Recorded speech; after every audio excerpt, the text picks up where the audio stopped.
High প্রিয় শিক্ষার্থীরা, সবাইকে স্বাগত জানাচ্ছি আজকের ক্লাসে। আজকে আমরা যে বিষয়টি নিয়ে আলোচনা করব তা হলো সম্মান প্রথম বর্ষ, fundamentals of mathematics, chapter 2 set theory এর একটি এক্সাম্পল। আর ওই এক্সাম্পলটি হইল প্রমাণ করো a minus B intersection B is equal to ওরি, মানে ফাঁকা সেট।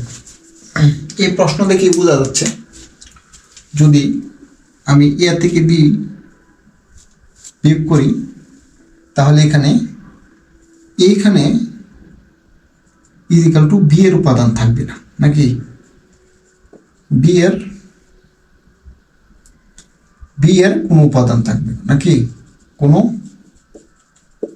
উপাদান থাকবে না, এটা শিওর।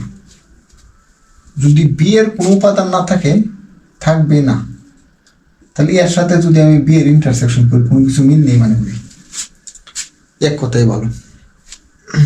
ঠিক আছে, আরও এখানে একটি বিষয় আছে। আমি সার্বিক set E is equal two 1 2 3 নিলাম, তারপর আমি বি ইজ ইকুয়াল টু লিখলাম, বি ইজ ইকুয়াল টু কত 2, তাহলে বি পূরক ইজ ইকুয়াল টু কত হবে? সার্বিক সেট মাইনাস কত বি, সার্বিক সেট মাইনাস যদি বি হয়, সার্বিক সেটের মান বসো 1 2 3 মাইনাস বি এর মান কত 2, তাহলে কত হবে 1 3। ঠিক আছে, এটা কিন্তু আমি বিপূরকের মান বাহির করছি। বিপূরকের মান যেটা, সেটা বি এর মধ্যে কোনোদিন থাকবে না। বি ইজ ইকাল টু কত, বি ইজ ইকাল টু কত বলো 2, আর বি এর মান যেটা ওইটা বিপূরকে থাকবে না। ঠিক আছে, বিষয়টা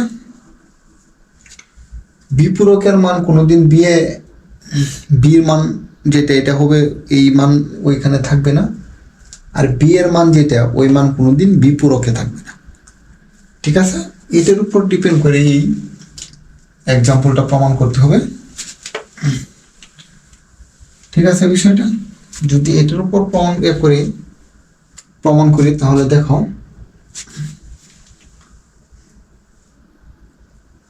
এখানে a minus b is equal to x has that না, এটা লেখার দরকার নেই, x belongs to a এবং x not belongs to b, কারণ এখানে তো এর থেকে যদি আমি বিটা বাদ দিই, এটাকে যদি এর মান যেটা যদি x মনে করি যে মানটা শো করবে, তাহলে এটা আসলে a মাইনাস বি সবসময় এর থেকে বি এর উপাদান বাদ দেওয়ার পরে কিন্তু উত্তর তোমার এর থেকেই হবে, মানে যে সেট থেকে বি করতে হয় ওই সেটের উপাদানগুলাই কি হবে এ মাইনাস বি বা এ বাদ বি এর উত্তরের উপাদান হবে। যদি এটা হয় তাহলে আমি যদি এটা এক্স মনে করি যে উত্তরগুলো আসবে, তাহলে এক্সটা যদি এর মধ্যে থাকে তাহলে এবং এক্সটা বির মধ্যে থাকবে না। ঠিক আছে বিষয়টা, কারণ এখানে তো বি বাদ দিয়ে ফেলছি। ঠিক আছে, বি যদি বাদ দিয়ে ফেলি তাহলে তুমি এটা লিখতে পারবা x belongs to a এবং x belongs to বিপূরক, যেটা এক্সট্রা যে বির মধ্যে থাকবে না সারা জীবন ওটা বিপূরকের মধ্যে থাকবে, আর যেটা বিপূরকের মধ্যে থাকবে এটা কোনোদিন বি এর মধ্যে থাকবে না। ঠিক আছে, আর এটা কিন্তু আমি আরো অনেক দামর্গানের সূত্রের মধ্যে আমি কি করছি, এটা আরো অনেক বিস্তারিত বলছি, আর এখানে তো এটা বলছি, কোনো সমস্যা নেই। তাহলে যদি এটা হয় তুমি এটাও লিখতে পারবো x belongs to কত a ইন্টারসেকশন বিপূরক, আর এখানে x আসলে টাকার দরকার নেই, তাহলে তুমি আরেকটা লাইন লিখে ফেলো a ইন্টারসেকশন বিপূরক। আমি কিন্তু একটা মান বাহির করছি, সুতরাং a minus b is equal to a intersection বিপূরক। এখন আমি দাগটা দেখে লিখে ফেলবো, সুতরাং a minus B intersection D. ঠিক আছে, যদি এটা হয় তাহলে এটার মান কত বাহির করছি বলো?